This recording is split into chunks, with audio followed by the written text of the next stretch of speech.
Ele cuida. Amém? Como o pastor Roberto falou, estando certo, no lugar certo, com o coração certo, Deus cuida dos seus. Aleluia. Deus é bom. A paz do Senhor para vocês. Amém? Depois que Jesus ressuscitou, e ele estava lá os discípulos reunidos, ele entrou e falou: a paz seja convosco. Aleluia. A paz seja convosco. É muito, muito bom ter a paz do Senhor nas nossas vidas. Queridos, nós estamos aqui para trazer a memória. Amém?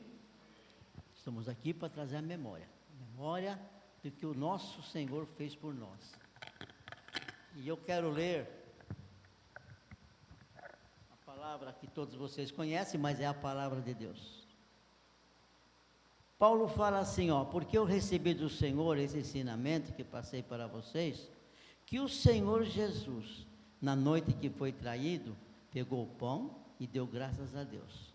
Depois partiu o pão e disse: isto é o meu corpo, que é entregue em favor de vocês. Façam isto em memória de mim. Quando você for pegar o pão, lembra que está fazendo isso em memória do Senhor Jesus. Não é porque você está acostumado a fazer isso todos os primeiros domingos do mês. Você está fazendo em memória do teu amado, do teu Senhor. Aleluia. Assim também, depois de jantar, ele pegou o cálice e disse: este cálice é a nova aliança feita por Deus com o seu povo. Aliança que é garantida pelo seu sangue. Cada vez que vocês beberem desse cálice, faça isso em memória de mim. Aleluia. De maneira que cada vez que vocês comerem deste pão e bebem deste cálice, estão anunciando a morte do Senhor até que Ele venha. Aleluia. Nós estamos esperando o Senhor? Estamos esperando o Senhor. Os que já foram, esperaram no Senhor, né? E eu não sei se o Senhor virá quando eu estiver vivo. Eu gostaria, mas não sei. Nós não sabemos quando. Muitos ainda, puxa, mas tanto tempo, já faz mais de 2000 anos e o Senhor não vem. O calendário de Deus não é o nosso calendário. Deus não está ligado ao nosso calendário. Nós temos que manter a fé e anunciando até que Ele venha. Aleluia. Aqui também em 1 Coríntios diz: a mensagem a respeito de Cristo está tão firme em vocês que vocês não têm deixado de receber nenhum dom espiritual enquanto esperam a vinda do Senhor Jesus Cristo. Cristo vai conservá-los firmes até o fim, para que no dia da volta do nosso Senhor Jesus Cristo, vocês não tenham culpa de nada. Aleluia. Deus seja louvado. Jesus virá, nos buscará, né? Nos levará para a sua presença, para vivermos um dia, 2 dias, 3 dias. Vivemos eternamente. Não cabe na nossa mente humana. Eternamente. Sem culpa de nada. Não há culpa, aleluia. E já não há culpa aqui, né? Porque Ele já removeu o pecado e a culpa. Então, queridos, o que nós estamos fazendo nesta manhã é em memória dEle, em memória do seu sacrifício, em memória da sua morte, em memória da sua ressurreição, aleluia. É isso que nós fazemos nesta manhã. É por isso que nós pegamos o pão, pegamos o vinho, tomamos e estamos declarando: isto, Senhor querido, é em memória a Ti que eu estou fazendo isso nesta manhã. É em memória a Ti, pelo que Tu fizeste. Essa é a nossa posição nesta manhã. Amém? Depois que nós distribuímos o cálice E o pão, vocês aguardam que aí nós vamos orar. Amém? Então vamos ficar de pé. Quem vai nos ajudar a distribuir, por favor, venha.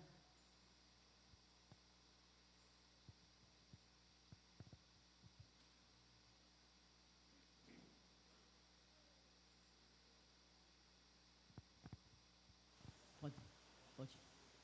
Glória a Deus. Aleluia. Obrigado, Jesus.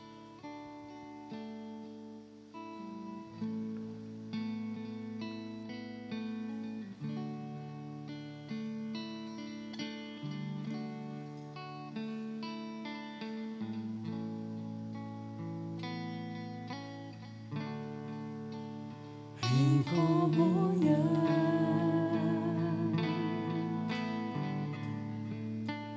quero viver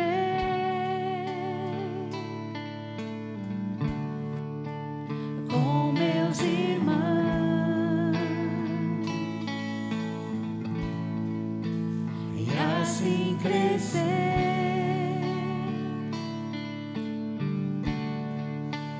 em comunhão.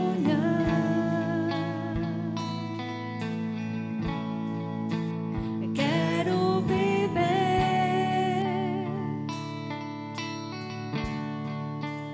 com meus irmãos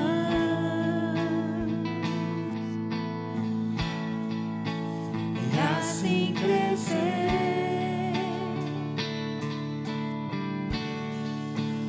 uma aliança eterna de amor e serviço mútuo e proteção. Temos uns com os outros por meio de Cristo. O compromisso de edificar, de repartir e abençoar, e sempre uns aos outros em comunhão.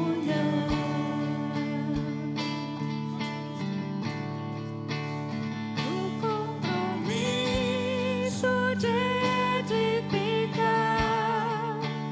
de repartir e abençoar, e sempre uns aos outros em comunhão.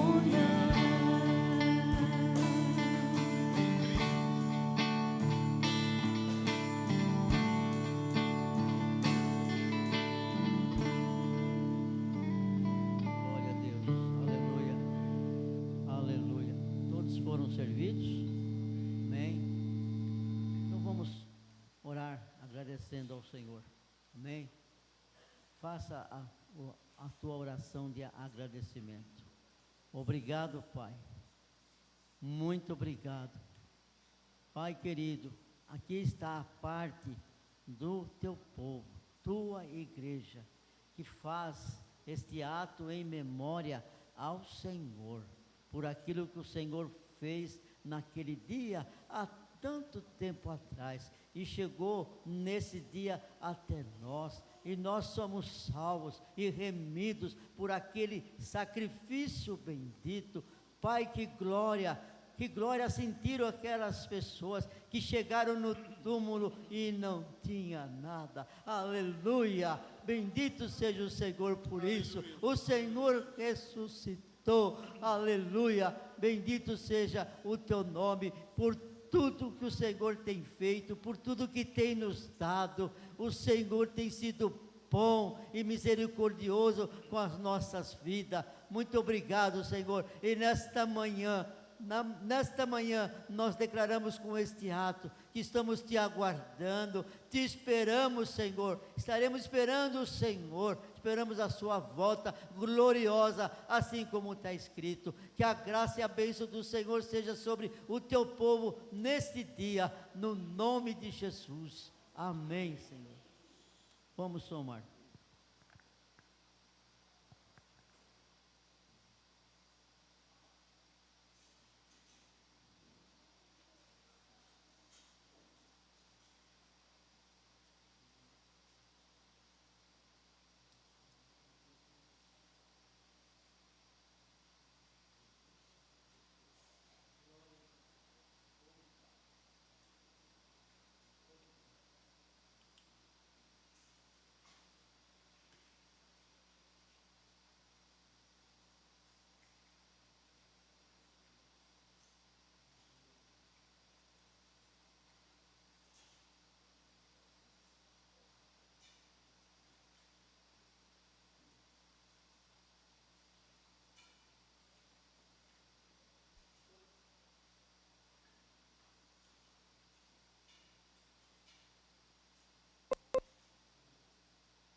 Glória a Deus. Bendito seja o Senhor, que planejou desde a eternidade o sacrifício redentor de Jesus, para que a sua criação pudesse ser reconciliada com Deus, resgatada do pecado e da morte. Glórias a Jesus. Eu espero que você tenha um coração grato nesta manhã. Que você entenda que o nosso Deus e Pai, antes da fundação do mundo, como está escrito na palavra, já planejou a morte de Cristo. O justo em favor dos injustos, o santo em favor dos pecadores. Aleluia. Glória a Deus.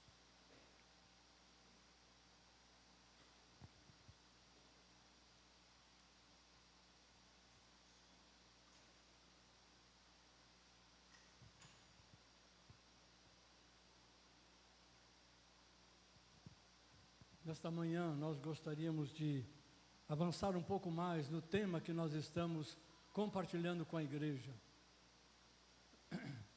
Nós falamos anteriormente sobre a adoração, se ela representa culto ou serviço, e tentamos responder esta colocação.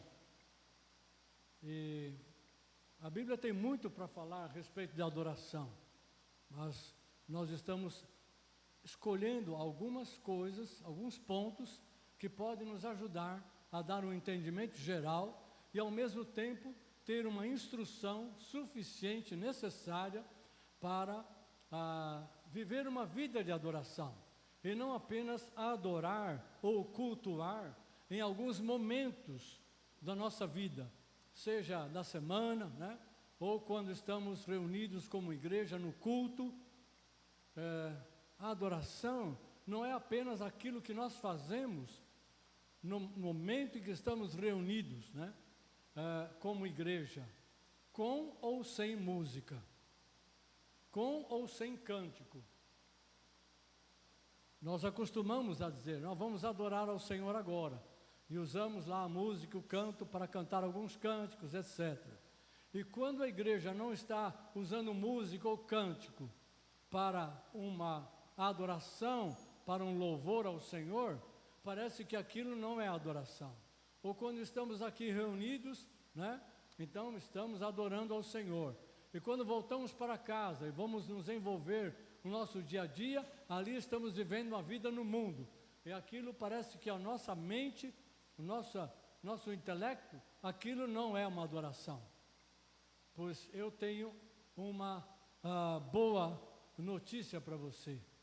A boa notícia é que isso não é verdade. Isso ao longo dos anos foi colocado na cabeça do povo de Deus. Mas essa não é a palavra que nós encontramos na Bíblia. Não é esse o ensino que nós encontramos na palavra de Deus. Pelo contrário. Então, um dos objetivos aqui da nossa palavra, nós vamos ter pelo menos 5 ministrações a respeito, primeiro, demolir ou desfazer uma ideia errada a respeito de adoração, de louvor, né, de culto e de serviço.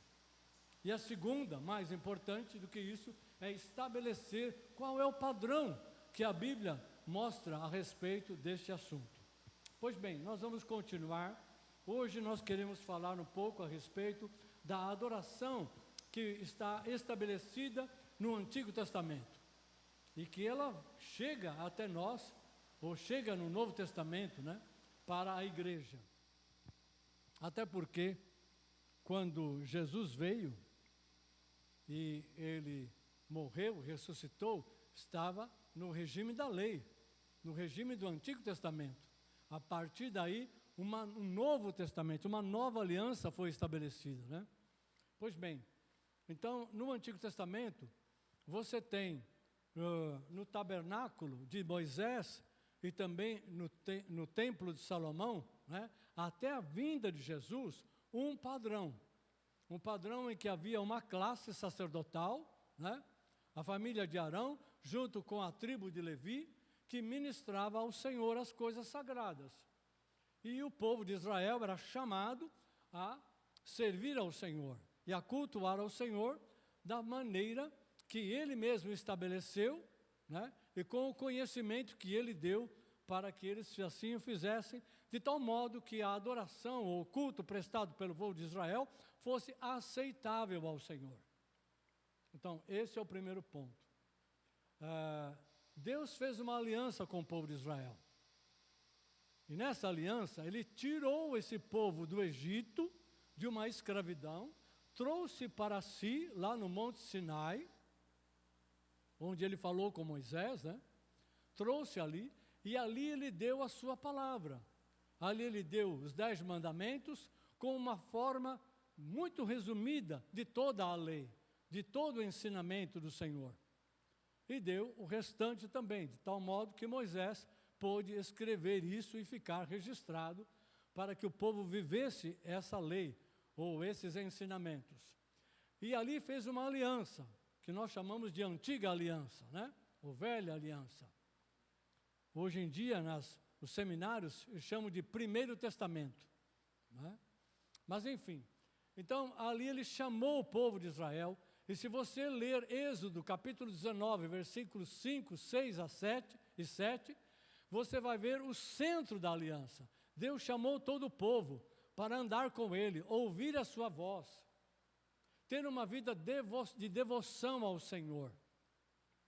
E ao fazer isso, o Senhor, por sua vez, iria abençoá-los ricamente. Não no deserto. O deserto era uma passagem. Mas ia abençoar no deserto também. Mas iria abençoá-los na terra prometida, no lugar estabelecido, que Deus estabeleceu. Não foram eles que escolheram ir para lá. Foi o Senhor que estabeleceu. Então, o povo foi chamado por Deus. Deus propôs uma aliança para eles, que eles aceitaram. Trouxe a palavra, trouxe o conhecimento de Deus sobre eles. Escolheu um lugar para que eles pudessem morar. E ali, então, viver esta palavra, esses ensinamentos, viver um novo tipo de vida. Que vida era essa? Uma vida de um povo escolhido por Deus, separado para Deus, para uma vida de devoção, de amor, de fé. E vivendo esta vida da forma como Ele propôs, lá na terra prometida, Israel seria o espelho para as nações. O espelho de um povo que tem um Deus vivo e verdadeiro, que criou céus e terra. O primeiro diferencial é esse. Um povo que estabeleceu uma aliança que estaria aberta a todos os povos, desde que se dobrassem ao Senhor Deus e entrassem nas regras dessa aliança.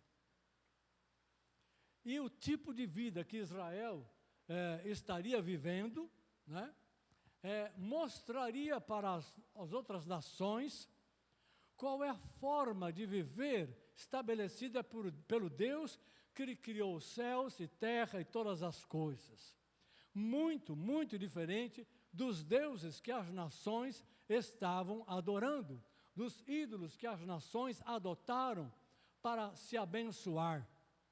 Então, Deus estava chamando uma nação entre as nações da terra, o povo de Israel, para ser uma nação separada, santa ao Senhor. Primeiro aspecto. Uma nação exclusiva, pertencente ao Senhor. Então, uma nação que vivia uma exclusividade com Deus. E uma nação que iria reinar através do sacerdócio. Reino de sacerdotes. Era para toda a nação. Mas o povo de Israel deu um passo para trás, ali no Éden, no Sinai, né? Aceitou a aliança, mas eles disseram: Moisés, é o seguinte, esse Deus é terrível, nós não damos conta de relacionar com Ele. Então, fala você com Ele, transmite a palavra dEle para nós e a gente vai obedecer. Deus ouviu essa palavra. Moisés transmitiu. Só que o povo de Israel não tinha um coração pronto para obedecer de fato e de verdade, não é? Então, quando as coisas passaram, Moisés ficou um tempo maior diante do Senhor, o povo se inquietou, e o que eles fizeram? Falaram com Arão para fazer um bezerro de ouro, porque a gente não sabe o que aconteceu com esse Moisés, etc. Rapidinho deixaram a aliança. Está lá tudo em Êxodo.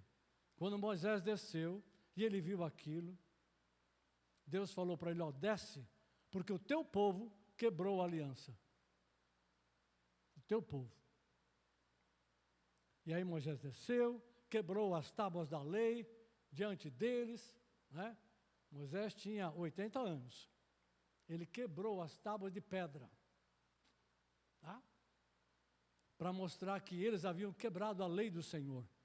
Quebrado o juramento que estava recém-feito. Um absurdo para Moisés. Aí o povo se arrependeu, tal. Moisés subiu de novo, pegou novas tábuas da lei, desceu com as novas tábuas, tá? Enfim, e aí foi estabelecido esse processo. E aí depois eles levantaram o tabernáculo.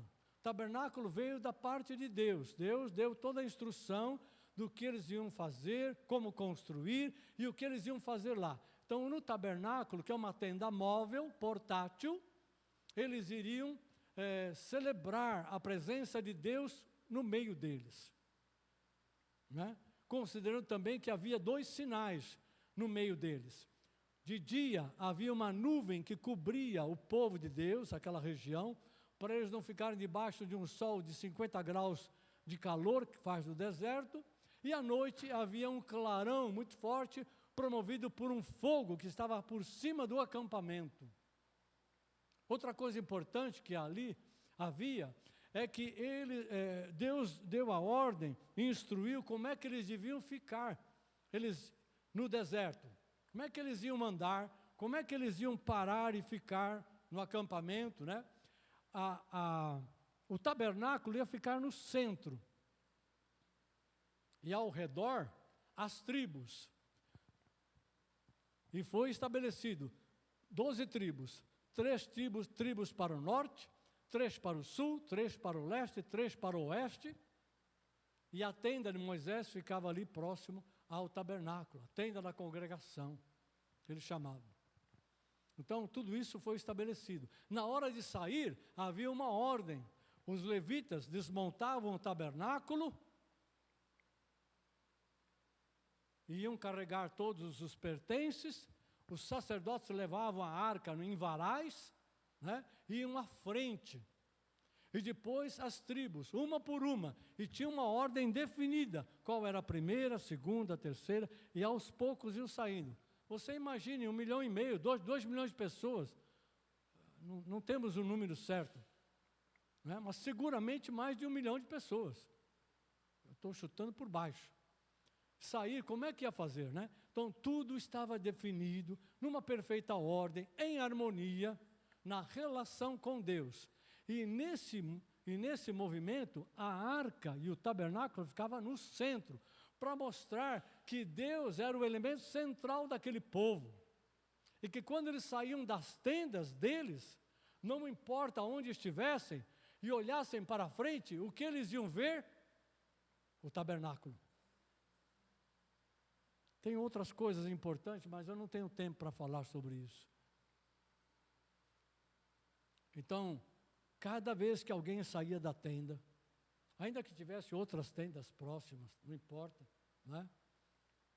Eles olhavam para frente, eles viam o tabernáculo, todos eles.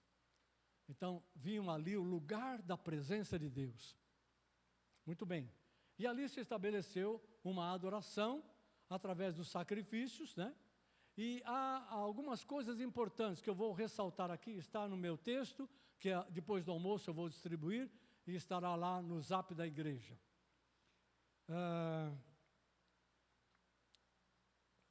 Há 3, 4 coisas importantes que Deus falou com eles. A primeira é que Ele deu ordenanças, isso faz parte da adoração, do culto.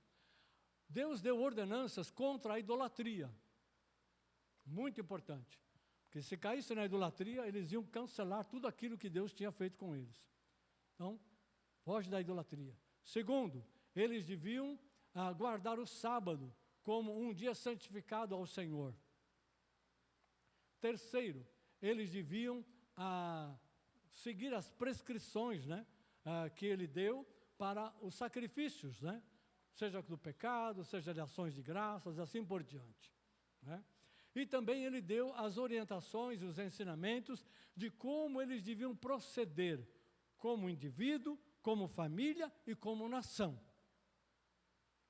E ao viver esta palavra, eles estariam cumprindo a palavra de Deus. Ao cumprir a palavra de Deus, eles estavam adorando ou servindo a Deus e mantendo firme e forte a aliança que fizeram com o Senhor.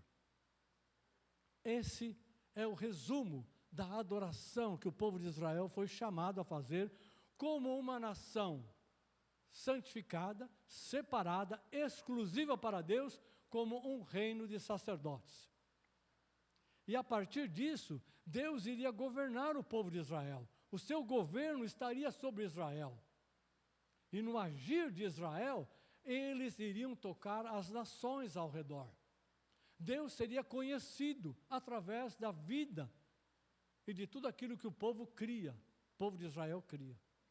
E assim Deus, através de uma nação, iria proclamar o seu nome, o seu governo, a todas as nações da terra. Esse era o objetivo. Pois bem, no Templo de Salomão, tudo continua. Muda só que ao invés de ser em todo lugar, que o Senhor mandava, colocava lá o tabernáculo, ele escolheu um local e ali foi construído o Templo de Salomão, que foi o primeiro templo. Quando houve a necessidade de construir o segundo, porque o primeiro foi demolido, né, derrubado, quando o povo de Israel voltou da Babilônia, eles construíram no mesmo lugar, um novo templo. E aquele templo, com o passar dos anos, até a chegada de Jesus, foi ampliado, né, ali, e foi reformado por Herodes, antes de Jesus nascer.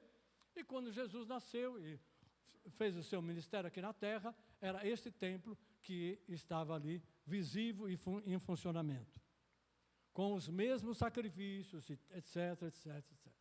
Muito bem.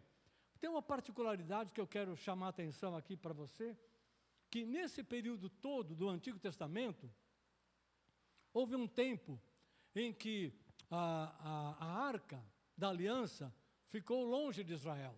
No tempo do sacerdote Eli, e ali o profeta Samuel, o povo estava desviado do Senhor, o sacerdócio não honrava a Deus, né? Os filhos de Eli também não honravam, então as coisas estavam desviadas, né? Fora do trilho. E o Senhor permitiu que os filisteus viessem, derrotassem o povo de Israel e levassem a arca, porque eles tiraram a arca do tabernáculo e levaram lá na frente da batalha, achando que a arca estando ali, Deus estava com eles e ia dar vitória para eles. Mas eles estavam enganados, porque eles não estavam enxergando como eles estavam desviados de Deus, desviados do caminho do Senhor. E aí Deus permitiu que a arca fosse levada, e os filhos de Eli morreram, e quando ele soube da notícia, ele também morreu, e Deus fez um juízo sobre a casa de Eli, que era um sacerdócio da família de Arão, descendente de Arão. Deus não poupou, não. Andou na injustiça, andou no pecado, levou o povo a desviar-se, ele corta mesmo, ele cortava, não tinha conversa. Pois bem, a arca ficou cerca de 20 anos longe. Nesse período, Saul foi eleito o primeiro rei de Israel. Saul governou 40 anos. E a Bíblia não mostra que em nenhum momento Saul se preocupou em trazer essa arca, porque entre os filisteus a arca só foi maldição. Se você ler lá o livro de 1 Samuel, você vai ver isso. Só foi maldição. Para o inimigo era maldição, para Israel era bênção. É claro, Deus tinha uma aliança com o povo de Israel e vice-versa. Então era bênção. Mas eles mandaram embora, né, e o carro depois ali levou a arca para um determinado lugar, e essa arca ficou num determinado lugar ali por cerca de 20 anos. Né? E ninguém se preocupou em trazer de volta. Saul nunca se preocupou com isso. Quando Saul morreu e Davi entrou e começou a reinar, e ele conquistou Jerusalém, e ele falou: aqui será a cidade de Davi, aqui eu vou reinar, aqui vai ser a capital do império, ou do reino, perdão. E ele ficou sabendo que porque eles tentaram trazer a arca. A primeira coisa que Davi fez, falou: se Deus me chamou para ser rei, e eu vou governar sobre Israel, e Jerusalém, que era uma fortaleza, um lugar que ninguém podia entrar, né? Os inimigos eram: Davi, você vai querer entrar aqui? Nós vamos colocar na linha de frente os cegos, os coxos, e eles vão derrotar o teu exército, viu? Isso foi o que os inimigos de Davi disseram para Davi. Porque era muito difícil conquistar a cidade lá de Jerusalém, que estava construída. Eles estavam na terra há muitos anos, e aquele espaço não tinha sido conquistado, né, para a vergonha do povo de Israel. Pois bem, Davi entrou, conquistou, derrotou os inimigos, e falou: aqui vai ser a cidade de Davi, aqui eu vou morar, e daqui eu vou governar. E aí ele percebeu que ele não podia governar sem a presença de Deus. O tabernáculo estava em outro lugar. Ao invés dele trazer o tabernáculo para Jerusalém, ele falou: não, eu quero a arca. Eu quero a arca, eu quero a presença de Deus. Aí tentou trazer a arca, mas eles fizeram de uma forma errada, e Deus não aceitou aquilo. Houve um problema. 2 pessoas morreram por causa disso. E aí o que eles fizeram? Não vai dar para trazer. Então eles desistiram de trazer a arca, e a arca foi levada na casa de um levita chamado Obed-edom. E ficou ali 3 meses. Durante 3 meses, Deus abençoou fartamente a família de Obed-edom e tudo o que eles tinham. E nesse período, eles ficaram vendo como é que eles iam resolver esse problema. Obviamente, Davi foi falar com os sacerdotes, e eles disseram: Davi, do jeito que vocês fizeram está tudo errado. A lei do Senhor diz que tem que ser assim, assim e assim. Aí ele entendeu.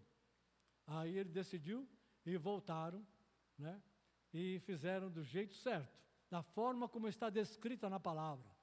A arca devia ser levada pelos sacerdotes, acompanhada dos levitas, segurando o peso da arca, né, através dos varais, né, e fizeram certinho. Antes havia muito entusiasmo, muito auê, e pisaram na bola e sofreram as consequências. Agora havia uma devoção instruída pela palavra, uma devoção, um ato de fé baseado na orientação da palavra de Deus. Por isso deu certo. Tem um versículo lá em 1 Crônicas 15, entre 15 e 16, que fala a respeito do retorno da arca, que diz que Deus estava com os levitas, que estavam levando a arca de volta para Jerusalém. Só essa palavrinha é a chave de toda a obra. Se Deus não estiver com você naquilo que você faz, creia, pode não dar certo. E se der certo, o fruto pode ser mirrado, e é o que você não espera. Isso vale para você, para a sua família, para os teus negócios, para a igreja, para a caminhada da igreja, vale para tudo. Se Deus não estiver com alguém em sua obra, não vai dar certo, não funciona, não vai ser bem sucedida. E se não vai ser bem sucedida, não terá frutos. E sem fruto também não tem glória para Deus. E quando Jesus disse para os discípulos, estou com tanta pressa aqui de avançar, que estou comendo as palavras, né? Mas não é fome, não. Quando Jesus disse para os discípulos: sem mim, nada podeis fazer. Ele estava apenas refletindo, fazendo uma reflexão, né? Refletindo uma verdade do Antigo Testamento, né? Que ainda estavam ali. que sem Deus Israel não poderia fazer nada. Mas com Deus ele podia tudo. Aleluia. Então, Davi trouxe a arca. E quando ele trouxe a arca, ele colocou lá em Jerusalém, lá no centro da cidade, fez uma tenda simples, colocou a arca no meio da tenda, e fora tinha proteção. E colocou levitas, que eram porteiros, para que ninguém chegasse ali, porque iria transgredir a santidade de Deus. Só os levitas podiam mexer ali, não é? Então a arca ficou no meio de uma tenda coberta, as pessoas não viam a arca, ok? Como também não viam lá no tabernáculo, e em volta você tinha os porteiros para guardar, e os levitas, e os sacerdotes e os levitas. Lá no tabernáculo, estava em outro local, eles continuaram a fazer os sacrifícios, todos os sacrifícios que eram prescritos pela lei. Você encontra em 1 Crônicas 15, 16, essa descrição. Muito bem. Mas ali, então, os sacrifícios de sangue estavam lá. Ali, no dia que eles levaram a arca, fizeram sacrifícios, né, para celebrar, né, essa vitória, trazer a arca. Mas depois, ali não tinha mais sacrifício de sangue. Mas tinha os sacerdotes que estavam ali tocando trombetas. E tinha os levitas, com os chefes. Dos chefes tinham 3 principais: Asaf, Emã e Jedutum. 3 cabeças de famílias, que eram os chefes. E os seus filhos, e os seus irmãos, que estavam ali para ministrar ao Senhor. Mas eles estavam ministrando, diferente do tabernáculo de Moisés, ministravam com música, com instrumentos musicais. E aqui eu quero ir direto a um texto, vou ler aqui, 1 Crônicas 25, deixa eu ver se eu acho ele aqui. 1 Crônicas 25, 1. Primeira vez eles iam ministrar com música. A arca estava recém colocada no local. Tudo a festa que eles prepararam, né? E Davi ordenou e encomendou que Asaf tocasse e cantasse um hino que Davi compôs. Veja a importância disso, né? Davi compôs esse hino e encarregou Asaf e os seus irmãos para tocar e cantar. Então, começa por aí. Esse é o centro deste culto novo. Por que novo? Porque é diferente do tabernáculo. Antes o culto estava no tabernáculo, você não vê os levitas cantando e tocando com instrumentos, não se fala sobre isso, né? Se fizeram, não tem registro. Nas festas, sim. Festas de lua nova, uma vez por mês, as 3 festas principais, aí tem música, tem cântico, tudo bem, não é?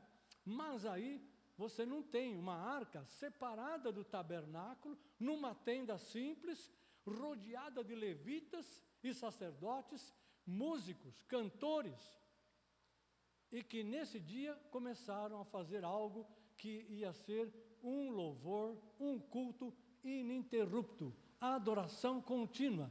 E lá no 1 Crônicas 25, 1, está escrito o seguinte: Davi, juntamente com os chefes do serviço, separou para o ministério os filhos de Asaf, Emã e Jedutum, que eram os cabeças das famílias, para profetizarem com harpas, alaúdes e símbolos.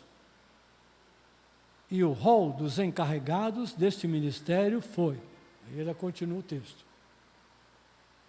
Isto é totalmente novo, que você não encontra isso no tabernáculo de Davi, nem no deserto, nem depois que eles estão na terra.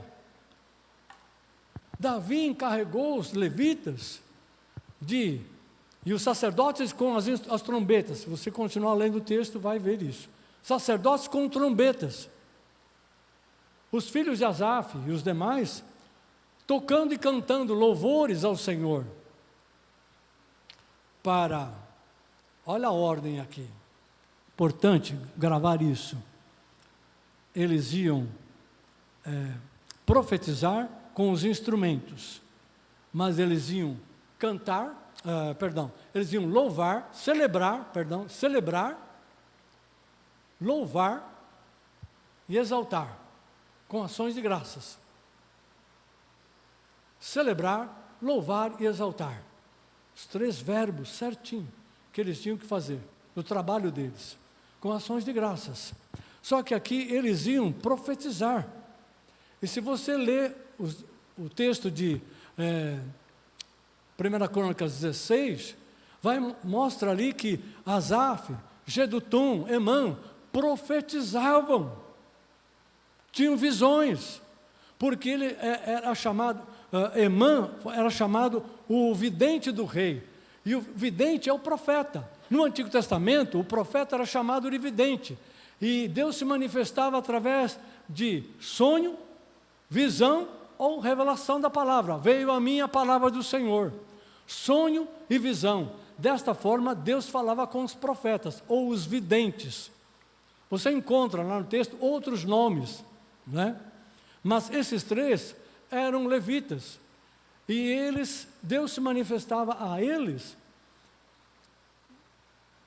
durante a adoração, o louvor, ações de graças. Então, celebrar exaltar ou louvar ao Senhor por algum feito tremendo, ou por aquilo que Ele é, por aquilo que Ele faz nos céus e na terra. Louvar é bem dizer, é exaltar as qualidades, exaltar ao Senhor, né? É levar a um nível de exaltação, um nível maior, para mostrar a grandeza de Deus, seja no céu, seja na terra, com o povo de Israel, etc. Então, havia essa maneira, né, jubilosa, gloriosa, né, de manifestar a sua devoção ao Senhor. Baseado no quê? No conhecimento de quem é o Senhor, do que Ele faz, e baseado também nas experiências que eles tinham no dia a dia, como família, família de cada um, e como povo de Deus, como nação. Então, as experiências que eles tinham com Deus, que mostrava, que confirmava a grandeza de Deus, seu caráter, sua fidelidade, a fidelidade da sua palavra em cumprir as suas promessas, tudo isso gerava cânticos, salmos, hinos, cânticos espirituais, louvores, ações de graças, acompanhado de música, instrumentos musicais. Então, Davi estabeleceu esse ministério, né? E que depois, no templo de Salomão, isto continuou. Então, agora tem um templo, um lugar, os levitas estavam ali, dentro do local, tudo bem, mas o culto ao Senhor, a adoração ao Senhor, ganhou uma nova forma, um novo patamar. Agora, eles faziam isso com música, com canto, com uma alegria, não é? De forma contínua. Contínua por quê? Não era só de sábado, no dia separado. Davi estabeleceu entre os levitas, separou, criou, e entre os sacerdotes também, 24 ordens, ou turnos. 24 turnos. Pegou todas as famílias dos levitas, dividiu em 24 ordens, e 15 dias por mês, 15 dias por ano, cada ordem daquelas ia estar ali no templo, ministrando ao Senhor. 15 dias. Por que 15 dias? Porque se você multiplicar 24, que é 12 vezes 2, e isso fala de governo, de uma confirmação de um governo na terra, tá? 15 dias dá 360, multiplica 15 por 24, 360, são os dias do ano do calendário lunar do povo de Israel, que é diferente do nosso calendário. Então, a cada 15 dias havia um turno, né, novo, pessoas, levitas, que estariam ali continuamente louvando ao Senhor. Quantos levitas eram? Não sei, muita gente. Mas havia os encarregados, os mestres, os discípulos. Leia Crônicas do 15 ao 26, 27, por aí, e você vai ver isso em detalhe. Eu estou te passando alguns textos aqui no meu estudo, no meu resumo aqui. Muito bem, então, a partir daí, um novo tipo de adoração. O Deus é o mesmo, a grandeza do Deus é a mesma, a aliança é a mesma, mas a forma como eles passaram a adorar ganhou um novo patamar, um novo parâmetro, né? Coloca para mim a letra daquele cântico que eu falei, que vocês cantaram há pouco aí, né? Vamos ver se... Nós cantamos vários cânticos hoje, e com os cânticos, nós emprestamos o cântico que alguém compôs, letra e música, para adorar ao Senhor, ou para dizer da grandeza de Deus. Olha lá. Então, vem me incendiar, meu coração é o teu altar, quero ouvir um som do céu e a tua glória contemplar. Deixa aí. Quero ouvir um som do céu. Amados, estou te dizendo aqui, sem medo de errar, que o ministério que Davi estabeleceu lá com os levitas e os sacerdotes, né, de uma adoração contínua, era o som do céu, que eles estavam agora reproduzindo na terra. Eles é que compunham a letra, o cântico, compunham a letra e compunham a música. Vinha de inspiração. Os cabeças estavam ali regendo, dirigindo, e eles profetizavam. Profetizar aqui é declarar as grandezas de Deus, declarar o que o Senhor é e o que Ele faz. Tinham visões, revelação. Davi tinha outros profetas, Natã, Gate. Se eu não estou enganado com o nome, é isso mesmo, né? Que serviram a Davi no período dele, né? Trazendo palavras de Deus, revelações de como ele devia caminhar, o que Deus queria, né, deles. Então, isso é muito importante. Então, nós temos aqui, queridos, em outras palavras, o culto do Novo Testamento no Antigo Testamento.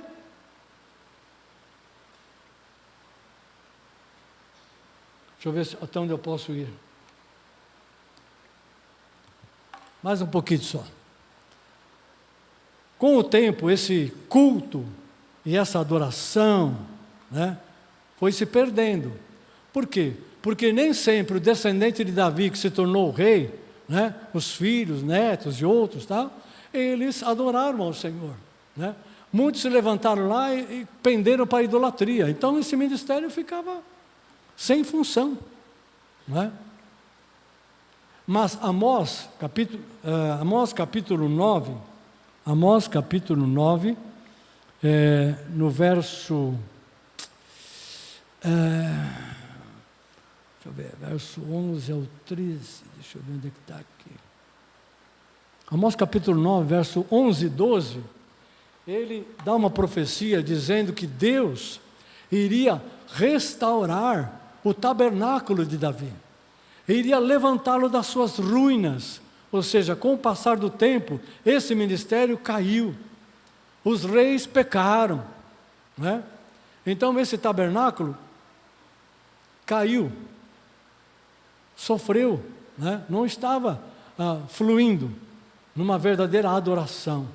E o objetivo dessa adoração era de que a presença de Deus estivesse ali no centro de Jerusalém, junto ao rei, junto aos sacerdotes, e Deus governando o seu povo, e o seu povo fazendo a vontade dele entre as nações, dando conhecimento desse Deus glorioso, através do culto, através da música, através do testemunho, através da palavra, mostrando quem é esse Deus glorioso.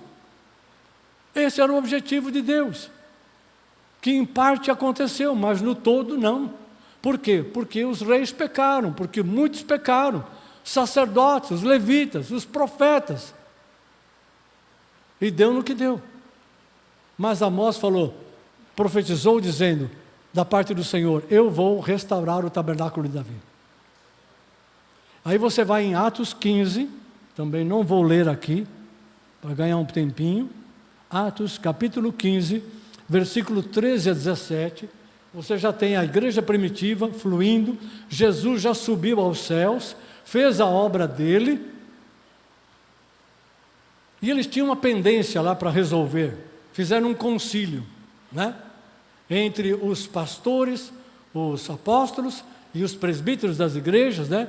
Porque os gentios estavam se convertendo e muitos judeus estavam dizendo que os gentios tinham que guardar o sábado, cumprir a lei, passar pela circuncisão, etc, etc. E estava trazendo uma canga sobre os gentios que nem os judeus suportaram. Então, eles fizeram aquele encontro ali, com Paulo, Barnabé, falando da obra que estava acontecendo dos gentios, e, para resumir, o líder, o bispo da cidade, do bispo da igreja de Jerusalém, o Tiago, que Tiago é esse? O meio-irmão de Jesus. O meio-irmão de Jesus, nessa ocasião, era o bispo, era aquele que presidia sobre os pastores de Jerusalém. Veja a transformação. Isso aconteceu alguns anos depois. Tá bem, Paulo já estava atuando, né? E ele dá uma palavra dizendo, olha, nós ouvimos Pedro, vimos o Paulo, vimos todos aqui, estamos vendo como a obra de Deus está sendo realizada, não apenas no meio de Israel, mas entre as nações, né? E isto e Deus nos dá aqui, ou nos mostra a palavra dele, nos faz lembrar a profecia, o que os profetas disseram, que ele iria restabelecer o tabernáculo de Davi. Então ali eles fizeram uma ligação entre a profecia de Amós e a obra que Deus estava fazendo entre os gentios, e não apenas sobre os judeus. Que obra é essa? Levantando um povo, chamando um povo das trevas para a luz, para pertencer a Ele, para compor uma nação santa, um povo de propriedade exclusiva dEle, para ser um reino de sacerdotes. Conhecendo a vontade dEle, a Sua palavra, servindo e cultuando Ele, dia a dia, em todo o tempo, em todo lugar. Chamando um povo entre todas as nações, chamando para compor o seu povo, um povo debaixo do senhorio de Jesus Cristo. E é nesse contexto em que ele fala que aquela palavra estava se cumprindo. Lembrou ali da restauração. Então o tabernáculo de Davi, na mente dos apóstolos e dos primeiros cristãos ali, dos presbíteros, o tabernáculo de Davi significava o quê? A presença de Deus num lugar, coberta, vamos dizer assim, velada por uma tenda simples, né? Mas no entorno o povo de Deus adorando, servindo, proclamando o seu nome, exaltando a sua grandeza, suas misericórdias, a sua bondade, celebrando os seus feitos com música e canto. E aonde está esse tabernáculo de Davi que Tiago viu naquela ocasião o cumprimento da profecia de Amós? Onde está a arca agora, Tiago? O que você está vendo? Onde está esse tabernáculo de Davi? Ele viu na igreja o tabernáculo de Davi. Que é a igreja? A igreja é um corpo de muitos membros, todos chamados pelo mesmo Deus, com o mesmo propósito, e todos com o mesmo Espírito, debaixo da mesma aliança, debaixo do mesmo senhorio, chamado para o mesmo propósito. Aonde está a arca, Tiago? Está na presença do Espírito Santo no coração da igreja, no coração de cada um. Cada um se tornou um santuário. E juntos, esse santuário forma um corpo. A igreja é o santuário, onde o Espírito Santo está. E se está na igreja, se está no corpo, está em cada parte do corpo, ou seja, está em cada membro do corpo.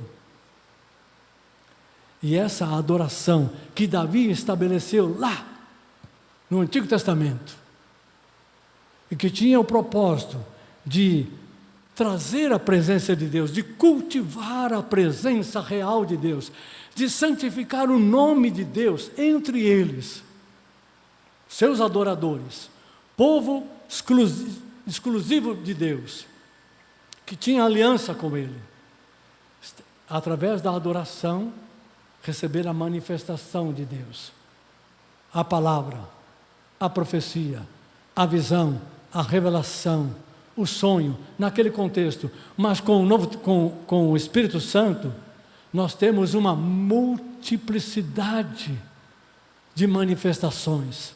Só a manifestação do Espírito em 1 Coríntios 12 são 7 manifestações.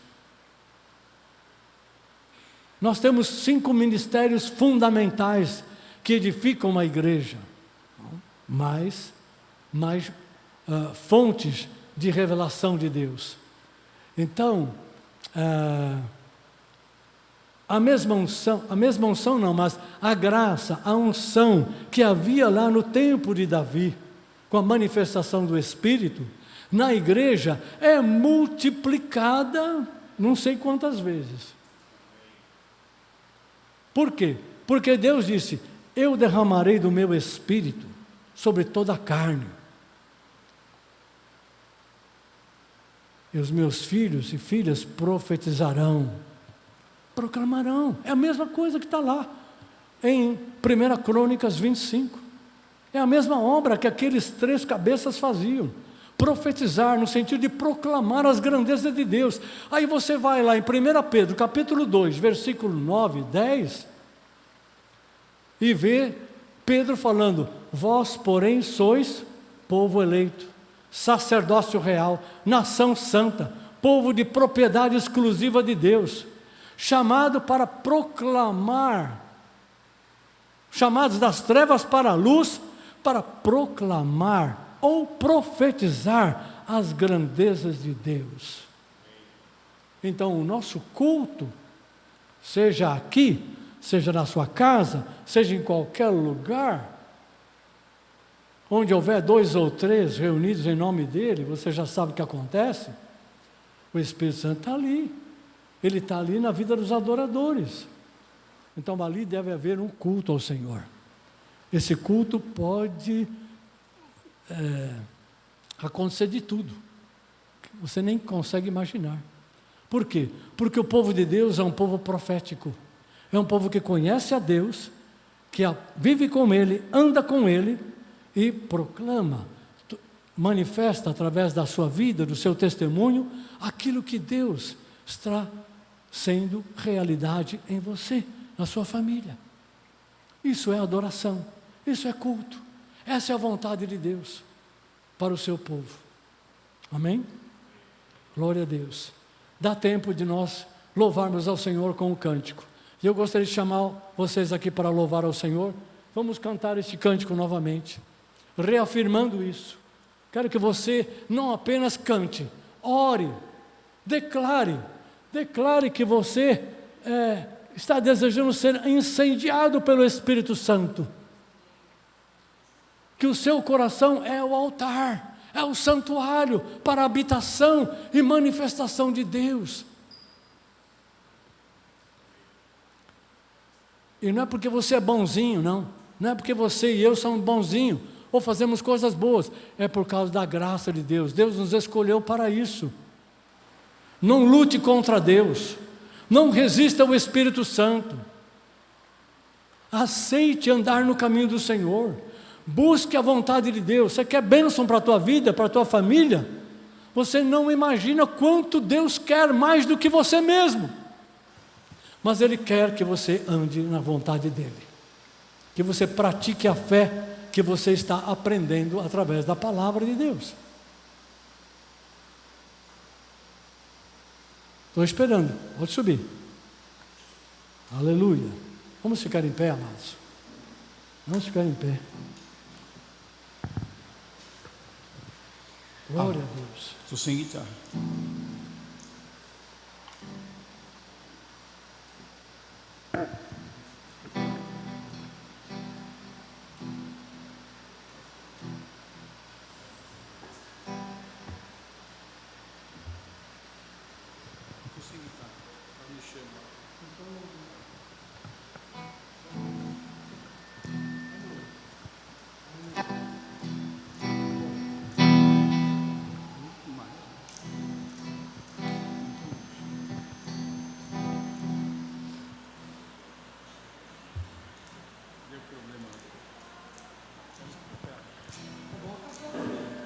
Nós estamos aqui tão sedentos de ti. Vem, ó Deus, vem, ó Deus. Enche este lugar, meu desejo é sentir teu poder, teu poder. Nós estamos aqui tão sedentos de ti. Vem, ó Deus, vem, ó Deus, enche este lugar, meu desejo é sentir teu poder, teu poder. Então vem me incendiar, meu coração é o teu altar. Quero ouvir o som do céu, tua glória contemplar. Então vem me incendiar, meu coração é o teu altar. Quero ouvir o som do céu, tua glória contemplar.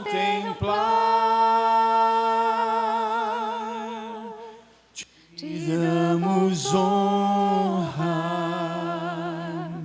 te damos glória. Teu é o poder para sempre. Amém. Te damos honra, te damos glória. Teu é o poder para sempre. Amém. Te damos honra, te damos glória. Teu é o poder para sempre. Amém. Te damos honra, te damos glória. Teu é o poder para sempre. Amém. Então vem me incendiar, meu coração é o teu altar. Quero ouvir o som do céu, tua glória contemplar. Então vem me incendiar, meu coração é o teu altar. Quero ouvir o som do céu, tua glória contemplar.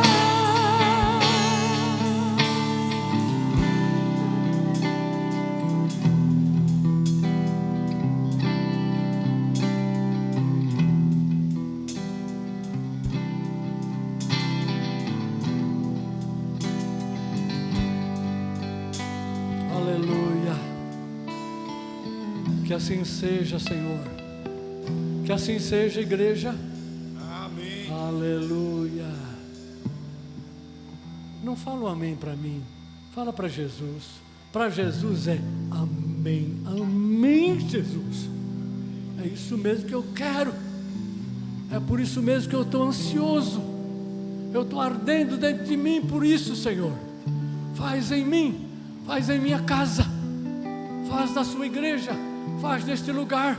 Incendeia este corpo, Senhor Jesus. Incendeia, usa-nos com poder e glória. Quero ver a tua glória, quero contemplar a tua majestade, Senhor. Chega de contemplar e de viver as perversões, a maldade, a injustiça deste mundo. Os meus olhos estão cansados de ver o pecado, a injustiça, a malignidade, a podridão deste mundo. Limpa o meu coração, limpa os meus olhos, limpa meus ouvidos. Deixa-me ouvir o som do céu, Senhor. Deixa-me ver as maravilhas da tua palavra. Deixe-me ver as maravilhas do céu. Quero contemplar a tua glória, a tua força, o teu poder. E se o Senhor me alcançou e me destinou para estar com o Senhor para sempre, viver a vida eterna, servindo a Cristo, desde já eu quero contemplar os céus. Aleluia, aleluia. Enche a minha casa de um novo tempo. Enche a minha casa da tua presença. Enche a minha casa do teu louvor, da tua glória. Enche a minha casa da tua unção. Rege, guia os meus filhos, meus netos. Oh Senhor, adota esta congregação, adota este povo, adota esta igreja local, para ser cabeça entre as nações da terra. Aleluia, aleluia, aleluia. Não menos que isso, Senhor, não menos que isso. Não está em nós, não pertence a nós, mas se tu quiseres, o Senhor é poderoso para fazer. Se tu quiseres, o Senhor pode levantar cada família desta igreja como cabeça para ser glória e louvor ao teu nome em toda a terra. Aleluia, aleluia. Senhor, eu quero deixar o pecado, eu quero deixar a vida segundo a carne. Eu quero deixar de viver segundo os meus pensamentos e os meus sentimentos, de viver segundo as circunstâncias. Eu quero deixar de viver uma vida conduzido pelas circunstâncias, pelas aparências. Sim, Senhor, eu quero viver uma vida cheia do Teu Espírito e cheia da Tua Palavra, da Tua Palavra. Quem está comigo, diga amém. Aleluia. Menos que isso não serve, menos que isso não agrada a Deus, menos que isso Ele não vai olhar para nós, não vai arregaçar as mangas e trabalhar conosco. Se quisermos menos do que isso, ou se não quisermos isso, Ele não vai manifestar a sua glória neste lugar. Tem que haver fome e sede. Por falar nisso, na terceira sexta-feira temos uma vigília aqui neste lugar. Vai marcando no teu calendário, terceira sexta-feira do mês. Aleluia. No próximo culto, domingo, é o terceiro domingo. Não, terceiro não. No terceiro domingo, dia 21, nós vamos ter o culto da gratidão. Se você está orando por alguém, se você está orando e Deus está abençoando esse alguém, está respondendo a tua oração. Se Deus fez um milagre na vida de alguém que você estava orando, e ela sabe disso, e ela deve saber disso, ou ele, traga essa pessoa para cá.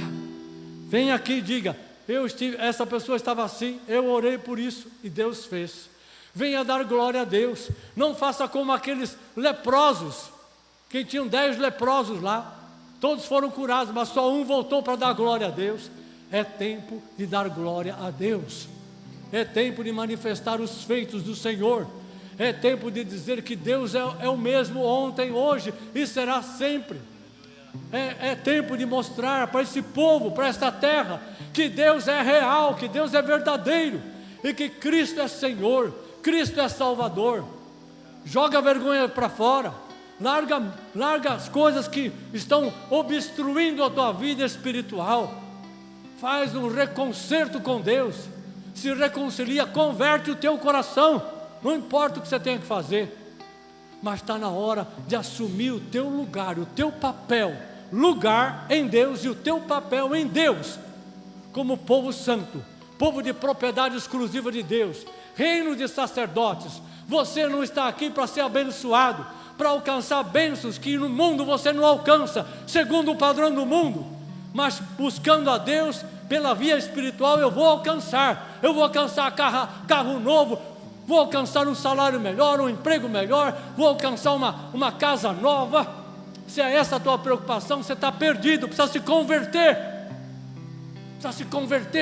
Esse não é o propósito de Deus. Para isso Deus não mandou Jesus a essa terra, não, para te dar benesses materiais, para tornar a tua vida recalchutada, um pouquinho melhor, acima da média. Não foi para isso. Deus te chamou para fazer parte de um povo santo, povo exclusivo dele, o povo que vai reinar com ele em toda a terra, em toda a eternidade, o povo da nova criação de Deus, onde Jesus é o Redentor e o cabeça. Aleluia, aleluia. Acorda, igreja, acorda. Está na hora de assumir o seu lugar, o seu papel no Senhor. Eu vou te pedir essa semana, juntamente com os textos da lição de fundamentos que você está estudando, pega esse resumo que eu vou passar para você, leia ele, leia o texto, leia cada texto que está ali, não são muitos, ok? Medite e busque ao Senhor. Senhor, eu quero fazer parte. Qual é o meu lugar? Qual é a minha função? Guia-me pelo teu Espírito, porque se você continuar sendo guiado, ou se deixar guiar pela tua carne, você só vai colher decepção, tristeza e prejuízo.